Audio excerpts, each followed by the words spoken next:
Yeah, riding's definitely a lifestyle for me. It's like brought me to so many different places, like all the opportunities it's given me, all the people I've met, and just the feeling I get from riding is something I can't explain.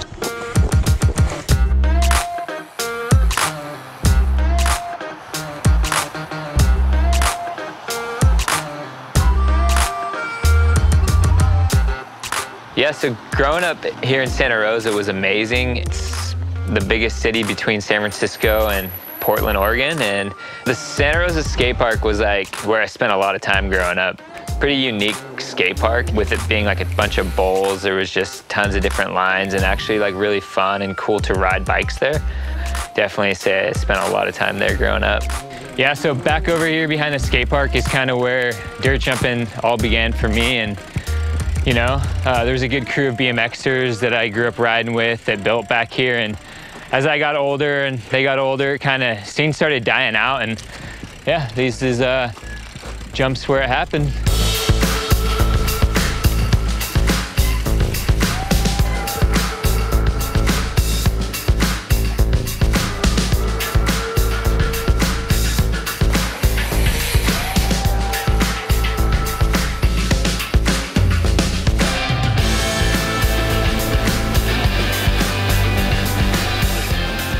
My next level video part from back in like high school days, and yeah, good old Santa Rosa jumps back in their prime.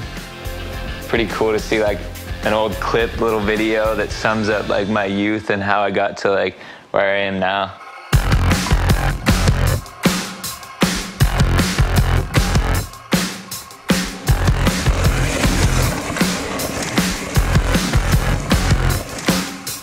In Santa Rosa, the mountain biking is always pretty big, obviously, because we have Annadel right next to us, and you know, it's a pretty good place to ride bikes. People come from all over to ride up there, and it was right in our backyard. A lot of his time was spent in Annadel, the park, riding, always on his bike. It was something to kind of get away from like the everyday like city life around people, just head up for a ride, swim in the lake, and just bomb the hills. So I just loved doing that, and I think it gave me the passion to like keep going on my bike and just loving it.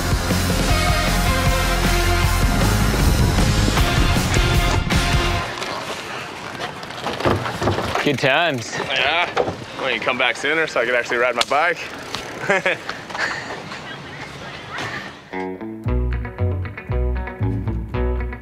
Super. Cheers, boys. Justin, you want me to get another shot? His nickname's Stinky. How come? Because when he was a little grom that used to show up at the shop, all he did was ride every day, all day, and never took a bath. Very true. So bad. These kids used to take me to the skate park, and I would just like jump in with my pads on that I hadn't washed for like a year. You would show up with your bike with like 18 inches of seat post showing up, trying to clear that box jump. And then like a year later, I started teaching them how to jump, so. It was that summer you went to Whistler. Right. It was the Whistler summer. All right, party train. He's still stink box for me. Party train.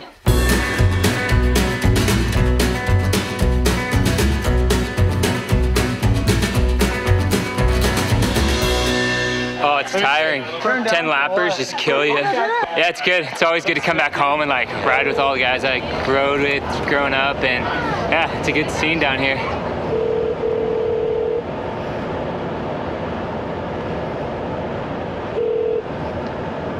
Yo.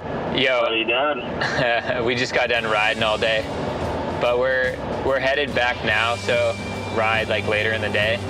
Yeah, where do you want to ride? Your house. Yeah, I'm down. All right, later.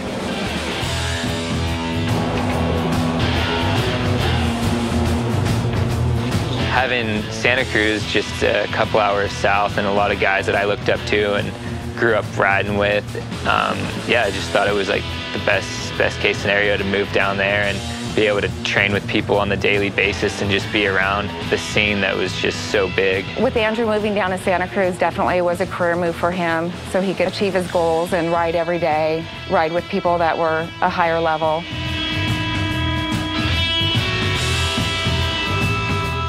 Yeah, the mountain bike scene in Santa Cruz is pretty unique. Definitely produces talent from around this area, just for the simple fact that there's so much to ride and it's so easily accessible that you can't really help but get good at riding bikes here.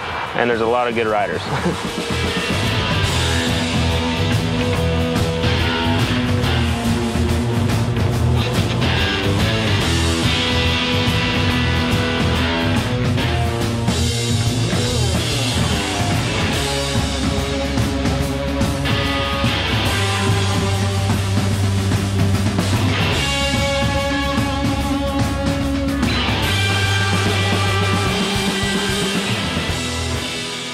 pretty cool, like living down in that scene where there's so many guys and we're all doing the same thing, you know? Just having that community of guys to hang out with and what mountain biking's probably brought to all of our lives is pretty amazing, and yeah, wouldn't change it for the world.